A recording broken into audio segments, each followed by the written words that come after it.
again one of them things. No one knows the answer.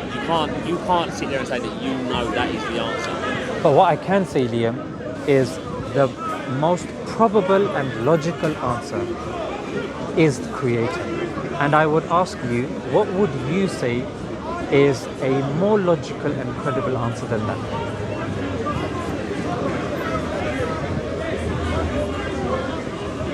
I'm not an academic in any sort of way. You don't have to be. Yeah, I know what you're saying, but sometimes everyone has their own opinion. I believe that it's just the conditions are right, and we're just. I don't question life too much. I just try and focus about living. Why do you think that is? I don't know. I just don't. It doesn't concern me. I do think about it. I think why are we here? What's the meaning of life? Things like that. But then. There's two things. You shouldn't really waste your life thinking about that. That's the only you can believe what you want to believe. That's got nothing to do with me. With all these other people with. That's not my concern as such. I believe that you can believe or say whatever, you can do whatever you want to do. It doesn't have any concern unless it obviously harms or affects other people. Then it obviously is a problem. But other than that, it doesn't. I think everyone should be more worried about living their life to the best they can be. Let me give you an example, Liam. If you're living your life here, and you're just going about your business, being a good citizen, not harming people, someone puts a bag on your head and then takes you away and then sticks you on a train somewhere, and takes it off, and you're given nice food. What's going to be the first question that comes to you? Why am I here? You're not going to say, you know what? Forget why I'm here. The food is nice.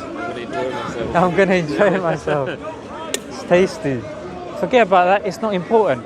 I need to worry about enjoying myself on this train. And somebody goes, do you know where you're going? It's not important. When are you going to get off? Look, everyone just doing their thing. Let everyone do their thing. Like, I'm not here to. That's fine. But you know what? You've been doing this a long time, haven't you? You adapt quick. You adapt to the situations quick. I know what you're saying. It's because I'm going to be honest with you, Liam. Like, look at me. I'm a handsome guy. You know what I'm saying? I'm young. We're both young. Yeah. But think about it. This is a Sunday. I work Monday to Friday. Yeah. I'm here. Look, I'm not. Am I forcing something upon you? Am I being aggressive? No. Listen, if you was, I wouldn't be here. You know what I'm saying? So the thing is, Liam, born in this country, I know about this sort of stuff. I love it here. But the thing is, I'm still here, Liam, spending time discussing this with you. If I wasn't sure about it, I wouldn't be here wasting your time. In fact, I would consider it a disrespect that if you ask me something and I give you a fluffy answer, I'm calling you towards something and I can't answer your question, I would actually say it's disrespectful to you. I'd have to apologize to you. I'm going to make a few claims now, Liam. That makes Islam different and unique compared to all other religions. And you're welcome to challenge me whenever you want, with whatever you want. First thing is this: if something comes from God, Liam, and it's a revelation, surely that revelation, if there's a book with words of God, surely it should be free from human interference. You can't just dip in there, change stuff, move stuff about, and then people are saying, you know what, it's been changed, but let's go with the message. No. The book has to be preserved because it's from God. You tell him. Did God write the book? No, God, it's the word of God, and then it was compiled into a book. So that's going to be one of my arguments. By people. But how do you know that? How do you know for certain there isn't corruption in it? I'm not saying there is. Of course. But I'm saying, like, how do you know there isn't? Like you said, it's been compiled on how many thousands of people have put their contribution into the book. 100%. Exactly. So it's more of... You're right, I agree with you. Yeah, it's like that, but it's like... But let me answer that, because the Quran's different. I'm going to tell you how. The Old Testament, when it was revealed, Liam, it had to be copied down. Now, I don't know if you remember, how old are you? 25. You're a bit younger than me. When I was at school, we'd write our essay out and then we'd have to copy out again. For display purposes. You know, when it goes on display and that. So when we do it on display, what happens is sometimes, Liam, when I would copy stuff down, if 2 sentences ended with the same word, my eye would automatically skip a line. Or if there's like 2-3 words that are similar in like 3-4 lines, you miss certain chunks out. Now, Bart Ehrman calls this technique parablepsis or homoitelioton, yeah, which just means that you're missing chunks. That applies, Liam, to the Old Testament and the New Testament. Why? Because they were, like you've articulated, it was written down. Now, the Quran was different, because the Quran, when it was revealed by speech, and it was memorized. So primarily, whilst the other books, they were written and they were paper-based, the Quran, on the other hand, was memorized. And because the Quran was memorized, that's how it was passed on. Now, within the life of the Prophet, it was also written down, but the primary way of preserving it was a memory. Now, if you don't believe me, Liam, you can Google this, YouTube this. There are children as young as 3 and 4 that have memorized the entire Quran. In fact, I'll put another challenge out there, and I will say there is no other book, and I've got like 4 cameras there, yeah? And like you said, I'm well read as well. So there's no other religion that can make this claim that their book has been mass memorized. Every other book has been written, has been copied, and there's another bold claim I'm going to make. When you go to a Christian, ask them, how many books are there in the Protestant Bible? They're going to tell you 66. You ask them, what about the Roman Catholic? 71, 2 or 3. Yeah? And then the Ethiopian Orthodox, 80 something. Hang on a minute. This is from God. So it depends what sort of Christian you are, and you've got entire books that are extra in those books. I'm sorry, but this isn't convincing to me as an agnostic that's looking into religion. Now you say, okay, what about you? I'll tell you. There's certain sects within Islam. Sunni, Shia, this, that.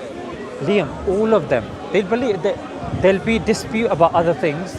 When it comes to the Quran, every single Muslim believes in the same Quran. And there are manuscripts. And I'm moving on to the next claim now. Islam is the only religion that can track the Quran, the manuscripts of the Quran, to the person that claims it was revealed to. There's no manuscript that we have today on this planet that is traced to the time of Jesus, that's traced to the time of Moses. But we do have, in fact, it's not in some Arab country. It's in this country, Liam. Birmingham University has one of the oldest manuscripts of the Quran. So this is the third claim. We have manuscripts, Liam, that are tracing back to that time. But when it comes to Jesus and Moses, you don't have people. Now listen to me carefully. You don't have people of independent other religions that can verify their existence.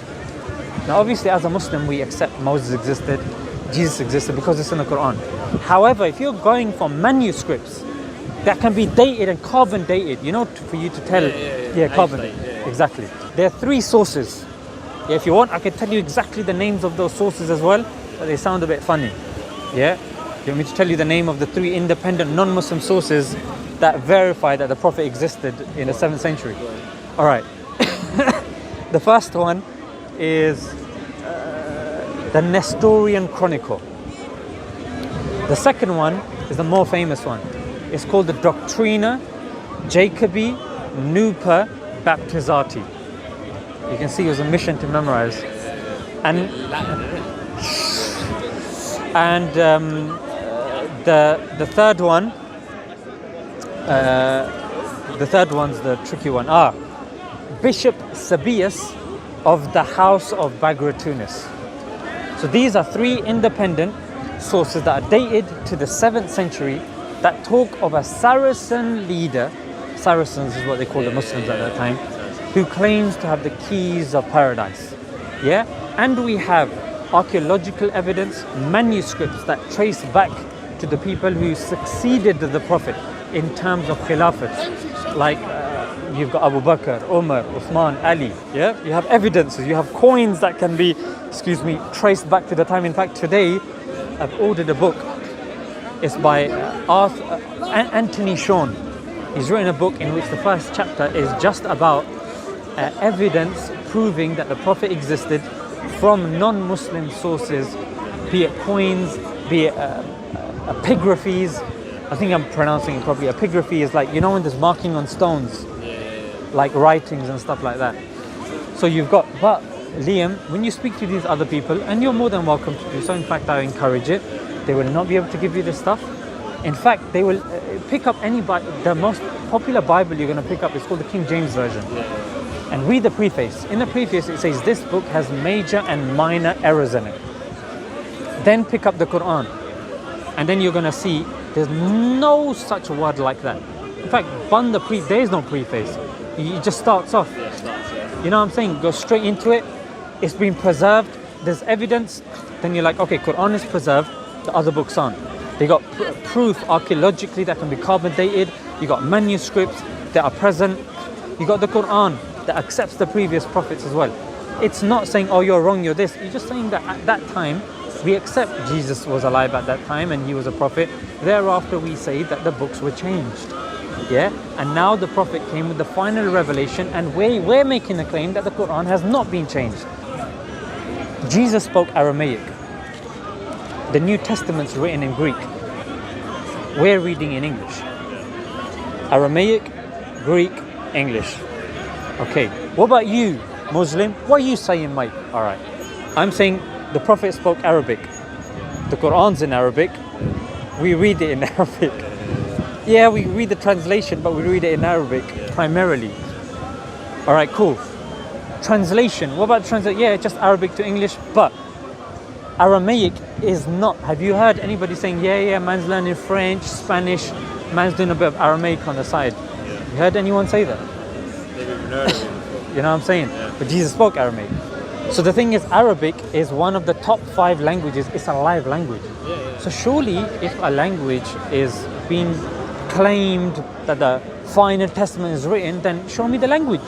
Okay, you got the Middle East that's speaking that language. It's a live language. You can do it. Let's study in SOAS universities here, Birmingham University. You can study even in A levels if you want to study it. No problem. Who's studying Aramaic? Who's studying Hebrew?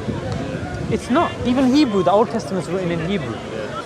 Here's what I want you to do today when you go home, Liam. Today when you go home, you live by yourself. When you go home, before you shut the light, or when you're about to go to bed, shut the lights. Raise your hand in a way that you know is fitting. You raise your hand, or you pray however, and you don't use any name, any title. Say, God, if you're there, whoever you are, wherever you are, guide me. You're not calling towards a religion. You're not calling towards a person or a being.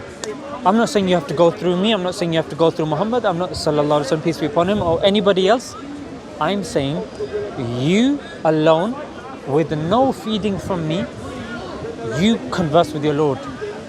Because if he's there, Leah, if he's there, and you're genuine, and you're saying, you know what, God, I want to prove to you that I was sincere today, because I went there for the first time, and I stood with my man for over an hour. If that doesn't show my sincerity, I don't know what does. I was respectful. Yes, I pushed back because he's making claims, but you know what? It didn't make sense. So God, if you're there, like allow it in it, like guide me. Like don't let me go astray. If you're there, if not, then I'll live my life. That's all I'm saying, Leah. I'm not saying for you to watch anything, speak to anybody, do. And then I'm just saying, pray to the one God. Everybody here, Liam, believes in some sort of God. So what you're doing is that's what you're doing. You're praying to that God, and you're saying, if you're genuine, then I want you to guide me to the right method to seek the answer. That's all I'm saying, Liam. We believe as Muslims that even if a non-Muslim, if let's just say I oppress you, but you don't believe in God, and you make a prayer against me, that prayer will still be heard by God, and I'll still be punished for it. Sorry. You're right. So what I'm trying to say is prayer is something that we believe that even non-Muslims can do. Yeah, just speak. Say, God, you know what, it does make sense. Like when you look, bro, just look at the way the sun is hitting us, the way the light is hitting the grass, the way that tree is able to kind of, you know, spread out, and the way human beings are able to communicate language. What's the difference between us and animals? We have language. We question purpose. We cook food. We think deep issues. We question purpose.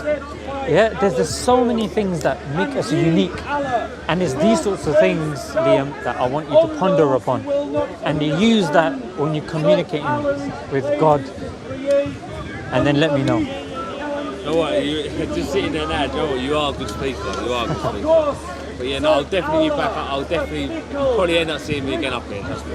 Brilliant. It's like food for thought as such, you know what I mean? I'm gonna, Yeah, of what course. do you think I'm going to be thinking about? I've got to ride back to East London in a little while, so like East Ham, so it's going to be, if you don't, once you see something, you're always going to think about it as such, you know what I mean? So, Yes. I mean, listen, it's good to hear your side of things and speak to someone who's educated like yourself. Glad to hear it. It just gives you more sort of stuff to think about as such, you know what I mean? It's like the sort of points you made about the Quran and things like that. I'm not saying I'll change, I won't be religious in any way, but I'd say it's a good side to view something as such, you know, like to hear your beliefs, facts and things like that, and then not just sort of apply it to a different way of thinking as such, you know what I mean? Not just think as the way I think, just sort of see it how you see it as such, you know? Thank you for your time and patience as well, and your questions. No problem. But it's mad. I'll definitely be up here again. Excellent. Hopefully I don't get collared for another hour, but I've got to ride back yet. But yeah, no, it's good talking to you anyway. Likewise. Yeah? Have a safe journey. What was your name? My name is Zishan. Zishan, yeah. Zishan, and the channel is To Jannah.